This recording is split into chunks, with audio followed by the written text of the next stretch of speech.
Welcome back! Today we're taking a quick look at the Grand Hyatt Seattle. The lobby here is a modest size and a bit dark. Lots of wood tones throughout the hotel, which is fairly typical of a Grand Hyatt property. I had arrived early in the morning, and unsurprisingly they did not have a room ready for me yet. However, they proactively offered me to head to the club lounge while I waited for my room to be ready.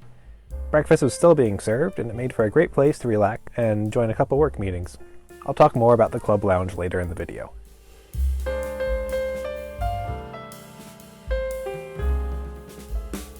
As a Hyatt Globalist, I was upgraded from my standard room to a bay view room on the 27th floor. Checking out the bathroom, it is quite large and has a similar design scheme to the rest of the hotel.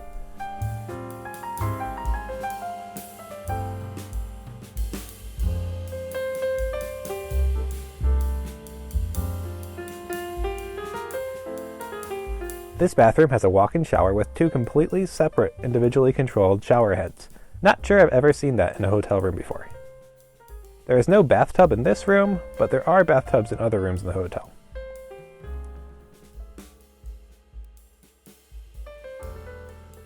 The bedroom area is nice and clean, with a huge window with an excellent view. There is a desk with a reasonably comfortable chair, a fairly large TV with Chromecast available. Like pretty much all Hyatts I've stayed at, the bed is very comfortable.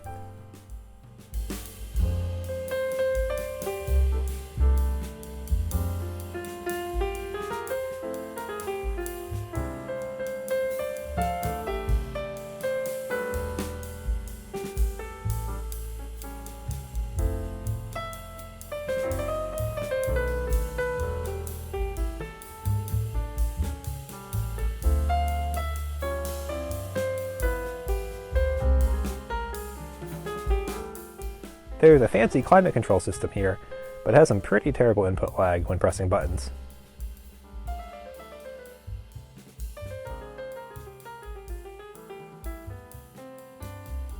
There's also a mini fridge and a small coffee maker.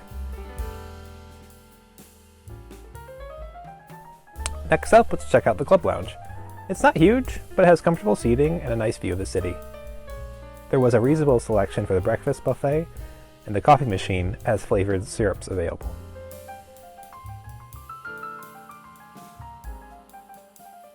The video here is from the dinner spread, which has some lighter options and plenty of vegetables, which is nice. Perhaps enough for a small meal if you're feeling very hungry.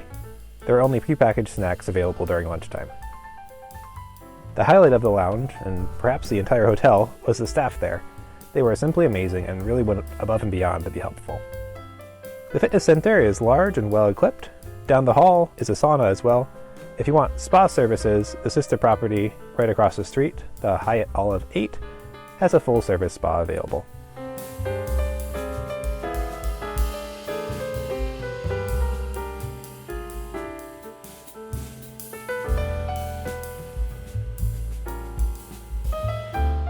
Now on to the pros and cons. On the pros side of things, there are very friendly staff. There's a club lounge, which are few and far between at US Hyatts as of late, and the hotel is clean and well maintained. The internet was also very fast and reliable, and I was getting about 200 megabits per second up and down, which was very helpful for my work conference calls.